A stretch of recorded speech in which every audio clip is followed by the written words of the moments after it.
各位朋友，中国对美国上压力了啊！5月21号，根据英国的《金融时报》的报道，知情人士透露称，北京方面已向华盛顿表示，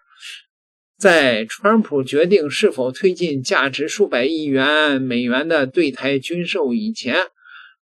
中国将不会批准一名美国高级国防政策官员的访华行程。知情人士补充称，中方已明确告知美方，鉴于川普政府对台军售的方案立场不明，原暂定6月举行的这次访问时机不合适。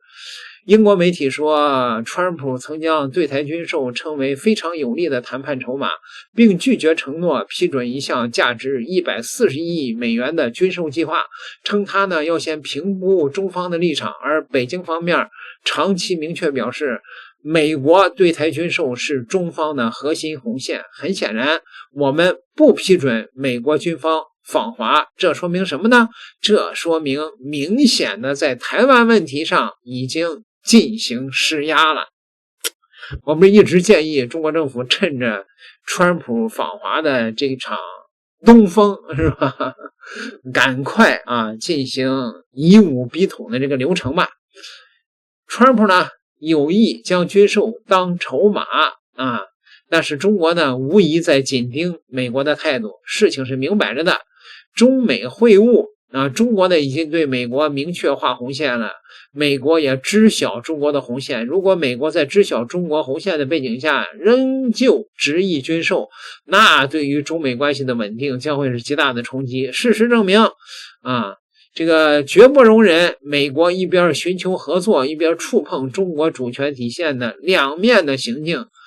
暂缓双方的高层防务交流。这对于美国当然是非常清晰的信号。台湾问题没有任何妥协的空间，对台军售绝非可以拿来讨价还价的交易。事实上，访华结束之后，美国政府兑现承诺的能力将会是中国关注的重点。如果美国不谨慎处理，中美会晤的成果能不能完完全全的落地，这无疑都要打一个问号嘛。那当然了，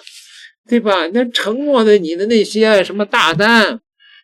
买农产品，买几百亿美元的这个牛肉大豆，再买200架波音飞机，那美国不付出代价中国也不是大傻子呀，对吧？这些东西只是表面上的双方的意向而已，那就看你川普的表示了。这两天有一个这个很罕见的现象，就是说美国已经明确表示要暂停对台湾推进140亿美元的军售了。可是中国的外交部门一片平静按说应该是表示赞赏嘛，但是中国根本就没有发声。为什么呀？证实不了川普这说话这嘴里边跑光速火车，一个标点符号都不能信，对吧？你没有明确的明文规定说停止对台湾的军售，中国现在是听其言观其行中国的这些网友们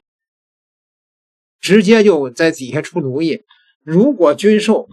中国应暂停甚至取消波音及所有的农产品合同，暂停军用稀土的出口那么当军售筹码这个杠杆越来越短的时候台湾本身就会变成筹码了，对吧？在台湾问题上强硬就对了，直到统一为止，绝不让华盛顿方面有机可乘，在台湾问题上反复的拉扯这个目前川普访华获得的这些成果，那就看川普明不明确跟台湾划清界限了。2个订阅，咱们下期再聊。